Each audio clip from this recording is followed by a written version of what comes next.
প্রিয় দর্শক, কেমন আছেন? আশা করছি ভালো আছেন। আমাদের দেশে এই নতুন সরকার ৩টি গুরুত্বপূর্ণ মন্ত্রণালয়ে একজনকে দায়িত্ব দিয়েছে, সেটি হচ্ছে রবিউল আলম।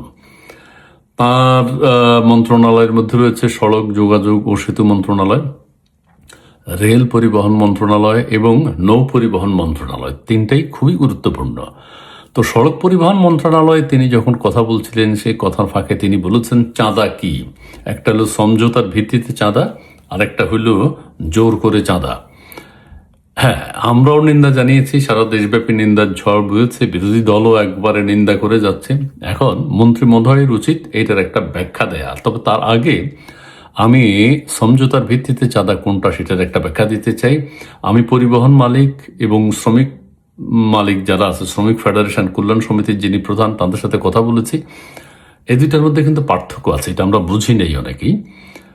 সেটি হচ্ছে পার্থক্যটা একটু আমি বলি। তবে মন্ত্রী মহোদয়ের এই পার্থক্যগুলো ক্লিয়ার করা উচিত ছিল আবার ক্যামেরার সামনে এসে। সেটা হচ্ছে পরিবহন মালিকদের যে সমিতি আছে সেটার জন্য চাঁদা আদায় করা হয়। প্রত্যেক পরিবহন মালিক টাকা দিয়ে থাকে, ওদের একটা সমিতি আছে।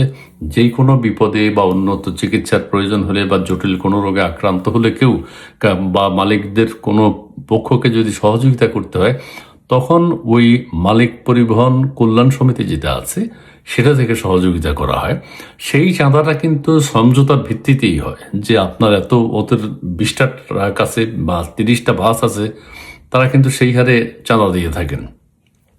সুবিধাটা সবাই পান। তবে কিছু যেই ব্যত্যয় ঘটে না, এটা হচ্ছে সমিতির মধ্যে হয়, চাঁদা নিতে হয় না, চাঁদা নির্ধারিত। আবার আরেকটা আছে শ্রমিক কল্যাণ সমিতি। শ্রমিক কল্যাণ সমিতি শ্রমিকদের কল্যাণের জন্য, সেটাও সমঝোতার ভিত্তিতে চাঁদা। মানে চাঁদা দিবেন এবং সেই ক্ষেত্রে শ্রমিকদের মধ্যে হাজার হাজার শ্রমিক আছে, ড্রাইভার আছে, হেল্পার আছে বা আরও অন্যান্য অনেক আছে।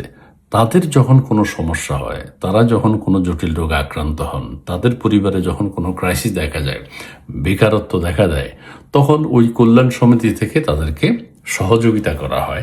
এটা নির্ধারিত, এটা একটা ফান্ড তৈরি করেন ওরা। আরেকটা হচ্ছে, অর্থাৎ এই দুইটা যে চাঁদা সমঝোতার ভিত্তিতে হয়, এটা কিন্তু সত্য, এটা অতীতেও হয়েছে, এখনো হচ্ছে, ভবিষ্যতে হবে। যে সরকারে আসুক তখনই হবে। প্রত্যেকে, আমরা যখন একটা ক্লাব করি, ক্লাবের একটা কল্যাণ ফান্ড থাকে। আমরা যখন একটা সমিতি করি, সমিতির একটা কল্যাণ ফান্ড থাকে। সেই রকম আরেকটা হচ্ছে জোর করে চাঁদা। জোর করে চাঁদার ক্ষেত্রে হয় সড়ক পরিবহন ক্ষেত্রে সারা দেশে চাঁদাবাজি, এলাকার মাস্তানি, এলাকার মাস্তানরা রাজনৈতিক ছত্রছায়ায় গাড়ি থামিয়ে চাঁদাবাজি করে। আরেকটা হচ্ছে খুবই স্পর্শকাতর, খুবই দুঃখজনক, আমাদের পুলিশ প্রশাসন যারা সড়কের দায়িত্বে থাকেন, তারা কিন্তু চাঁদাবাজি করেন। যেই চাঁদাটা, এই দুইটা চাঁদা কিন্তু অবৈধ। এটাই রোধ করতে হবে সরকারকে কঠোর হস্তে। যে পরিবহন, যেমন কোরবানির গরুর দাম বেড়ে যায়, পথে পথে চাঁদা দিতে হয় ট্রাক মালিকদেরকে, ট্রাক সমিতির ওরা চাঁদা নেয়, এলাকার মাস্তানরা চাঁদা নেয়, ওদের এলাকা দিয়ে যাওয়ার সময় চাঁদা নেয়, ট্রাক থামিয়ে বাস থামিয়ে চাঁদা নেয়। বাস থামিয়ে যখন চাঁদা নেয়, তখন কিন্তু ওই যারা যাতায়াত করে যাত্রীদের উপর চাপ পড়ে। আবার এটাও হয়, ট্রাক নিত্য প্রয়োজনীয় পণ্যের দাম বেড়ে যায়, এগুলো কিন্তু জোর করে চাঁদা। কাজেই এটাকে প্রতিহত করতে হবে মন্ত্রীকে কঠোর হস্তে। এটার ব্যাপারে ওনার সুনির্দিষ্ট বক্তব্য থাকতে হবে। তবে পুলিশ প্রশাসন কিন্তু চাঁদাবাজি করে। ট্রাফিকের দায়িত্ব তারা থাকে, হাইওয়ে রোডে যেসব পুলিশ দায়িত্ব পালন করে, এরা কিন্তু ওই যে হাত উঠাইয়ে ট্রাক থেকে চাঁদা নেয়, বাস থেকে চাঁদা নেয়। এই পুলিশ প্রশাসনও কিন্তু অনেকটা দায়ী, জোর করে চাঁদা। কাজেই মন্ত্রী মহোদয়কে ক্লিয়ার করতে হবে। একটা হচ্ছে সমঝোতার ভিত্তিতে চাঁদা, এটা আমরা খুব রিয়াক্ট করেছি, আমাদের খুব খারাপ লেগেছে। এখন তাকে ক্লিয়ার করতে হবে যে সমঝোতার ভিত্তিতে যেটা হয়, এটা হলো শ্রমিক কল্যাণ ফেডারেশন থাকে, পরিবহন মালিক সমিতি থাকে, তারা সমঝোতার ভিত্তিতে একটা চাঁদা নেন। আর হচ্ছে জোর করে চাঁদা যেটা, সেটা হচ্ছে এই যে রাস্তায় ঘাটে গাড়ি থামিয়ে এলাকার মাস্তান রাজনৈতিক ছত্রছায়ায়, এখন যেমন বিএনপির লোকরা সেটা করবে, এবং পুলিশ যেই চাঁদাটা নেয়, সেটার কিন্তু ইফেক্ট আমাদের জনগণের উপর পড়ে। নিত্য প্রয়োজনীয় পণ্যের দাম বেড়ে যায়, পরিবহন ক্ষেত্রে, যাতায়াতের ক্ষেত্রে ভাড়া বেড়ে যায়। এগুলো মন্ত্রীকে কঠোর হস্তে রোধ করতে হবে। যাই হোক, বিষয়টা নিশ্চয়ই আমিও কিছুটা হয়তো ক্লিয়ার করতে পেরেছি। আমারও ভুল ত্রুটি ক্ষমা করবেন। আমি কিন্তু মন্ত্রীর কথায় খুব মাইন্ড করেছি, আমিও ভিডিও করেছি।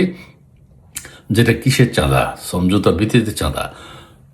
চাঁদা তো চাঁদাই, এগুলো আমরা বলেছি, কিন্তু দুইটা দুই রকম। সমঝোতার ভিত্তিতে চাঁদা যেটা সেটা একরকম, আর একটা হলো জোর করে চাঁদা যেটা সেটা অন্যরকম। সেটা হলো সত্যি জোর করে ইচ্ছার বিরুদ্ধে চাঁদা নেওয়া হয়, যে চাঁদার দ্বারা আমরা সবাই ক্ষতিগ্রস্ত হই, সেটা যেন না হয় সে প্রত্যাশা করছি।